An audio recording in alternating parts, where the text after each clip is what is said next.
Political बाबा में आपका स्वागत है। मैं हूं मनोरंजन भारती। आज चर्चा करेंगे कांग्रेस के बारे में।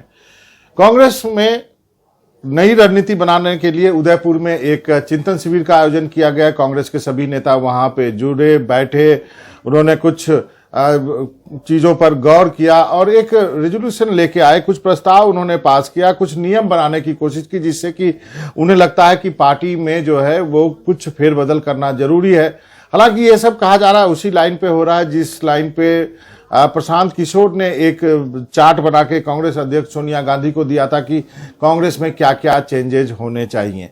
तो उन्हीं चेंजेज में से आज एक जो प्रस्ताव है उस पर बात करूंगा, और वो प्रस्ताव है कि कांग्रेस में अब कोई भी नेता किसी भी पद पर 5 साल से अधिक समय तक नहीं रह सकता।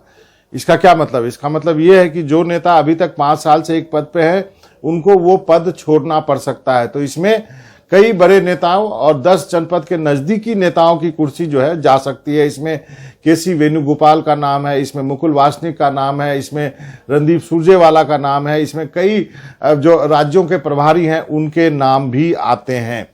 अब सबसे पहले बात करते हैं वेणुगोपाल की। वेणुगोपाल कांग्रेस में सबसे करीबी बताए जाते हैं राहुल गांधी के, और क्योंकि केरल से आते हैं और आपको मालूम है कि राहुल गांधी जो है वो केरल से लोकसभा के सांसद हैं और उन्होंने कांग्रेस के संगठन में काफी ऊंची सीढ़ी चढ़ी है। यही वजह है कि केसी वेणुगोपाल को राज्यसभा में लाने के लिए जब कहीं और जगह नहीं मिली तो राजस्थान में जो राज्यसभा की सीट खाली हुई वहां से केसी वेणुगोपाल को राज्यसभा में लाया गया है। केसी वेणुगोपाल जो है कांग्रेस महासचिव के पद पे 5 साल से ज्यादा का समय पूरा हो चुका है। 2017 में उन्हें बनाया गया था महासचिव। वो इतने महत्वपूर्ण व्यक्ति है कि कई राज्यों में जब चुनाव के दौरान कांग्रेस का एक वॉर रूम होता है जहां चुनाव के लिए रणनीति बनाई जाती है, उसके भी वो इंचार्ज रहे। तो अब लगता है कि इस नियम के बाद उनको इस्तीफा देना पड़ेगा, उनको अपनी कुर्सी जो है महासचिव के तौर पर छोड़ना पड़ेगा। दूसरा बड़ा नाम है मुकुल वासनिक का नाम है। ये भी 10 जनपद के काफी करीबी है। वर्षों से जो है ये कांग्रेस संगठन में रहे हैं। आपको बता दूं कि मुकुल वासनिक को संगठन का आदमी कहा जाता है। वो मुकुल वासनिक जो है NSUI जो कि यूथ विंग है कांग्रेस की, और स्टूडेंट विंग है और यूथ विंग है, यूथ कांग्रेस, NSUI और यूथ कांग्रेस दोनों के अध्यक्ष रह चुके हैं। मुकुल वासनिक 1984 में जब लोकसभा का चुनाव पहली बार जीते थे तो महज 25 साल के थे। सबसे कम उम्र का सांसद होने का गौरव उस वक्त उनको हासिल हुआ था। काफी लंबे वक्त से संगठन में है। कांग्रेस दफ्तर में जिनका आना जाना है उनका कहना है कि हम सालों से जो है मुकुल वासनिक को देख रहे हैं। 10 जनपद के करीबी है, लेकिन उनको भी ये कुर्सी छोड़नी पड़ेगी क्योंकि अब जो नए नियम है उसमें वो कंटिन्यू नहीं कर सकते हैं। एक समय ऐसा था कि सोनिया गांधी के बाद जब अध्यक्ष पद की नाम की चर्चा चल रही थी उसमें मुकुल वासनिक के नाम की भी चर्चा थी। उसके बाद जो है कुछ नाम ऐसे हैं जिसके बारे में अभी पक्का नहीं कहा जा सकता कि पक्का फैसला लिया जाएगा या नहीं लिया जाएगा, ये फिलहाल नहीं कहा जा सकता। कुछ संशय की स्थिति है। इसमें जो है एक नाम PL पूनिया का है। PL पूनिया जो है वो राज्यसभा में भी सांसद रहे हैं, उसके लोकसभा के भी सांसद रह चुके हैं। वो उनको जो है 2017 जुलाई में छत्तीसगढ़ का प्रभारी बनाया गया था, छत्तीसगढ़ में चुनाव से 18 महीने पहले। और उसके बाद कांग्रेस ने शानदार जीत दर्ज की और उसके बाद उनको कहा गया कि ये PL पूनिया जो कि दलित बैकग्राउंड से आते हैं और OBC जो बघेल साहब हैं उनके कॉम्बिनेशन की वजह से कांग्रेस को ये जीत हासिल हुई है। तो इनके भी जुलाई महीने में यानी 2 महीने में 5 साल पूरे हो जाएंगे तो क्या PL पूनिया को भी हटाया जाएगा। सबसे बड़ा नाम इस सूची में आता है वो है रणदीप सुरजेवाला।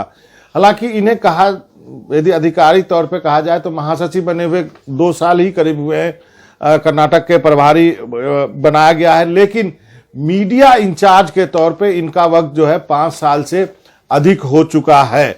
अब यहाँ पे जो लोग हैं वो उनका कहना है कि प्रभारी होना और महासचिव होना 2 अलग अलग बातें हैं, लेकिन इतना तो तय है कि PL पूनिया जो छत्तीसगढ़ के प्रभारी है उनका 2 महीने में 5 साल पूरा हो जाएगा और रणदीप सिंह सुरजेवाला 5 साल मीडिया इंचार्ज के तौर पर वो पूरा कर चुके हैं। तो क्या इन पर ये नियम लागू होगा या नहीं होगा, इस पर जो है अभी क्लैरिटी नहीं है, मतलब पक्के तौर पे नहीं कहा जा सकता। लेकिन इन दोनों के 5-5 साल पूरे एक के 2 महीने में हो जाएंगे और एक के हो चुके हैं। दरअसल ये भी हुआ है कि चिंतन शिविर के बाद कुछ नेताओं ने, जैसे कि जिला अध्यक्ष ही हैं, जैसे कांग्रेस के जिला अध्यक्ष हैं, दिल्ली कांग्रेस के जिला अध्यक्ष वीरेंद्र कसाना, उन्होंने अपना इस्तीफा दे दिया कि 5 साल का जो नियम है हम उसको मानते हैं। उसके बाद उसी तरफ अखिल भारतीय फिशरमैन कांग्रेस के अध्यक्ष TN प्रतापन ने भी अपना इस्तीफा जो है कांग्रेस अध्यक्ष को भेज दिया। उन्हें 2017 में अध्यक्ष बनाया गया था। तो ऐसे में यदि छोटे संगठन के नेता ही क्यों ना हो, यदि वो अपना इस्तीफा कांग्रेस अध्यक्ष को, सोनिया गांधी को भेजते हैं, तो एक दबाव बड़े नेताओं पे भी बनता है कि आखिर वो क्या करेंगे। और इस दबाव के चलते आने वाले दिनों में आप देखेंगे कि इन नेताओं के इस्तीफे की या अपने पद से इस्तीफे देने की बात हो सकती है।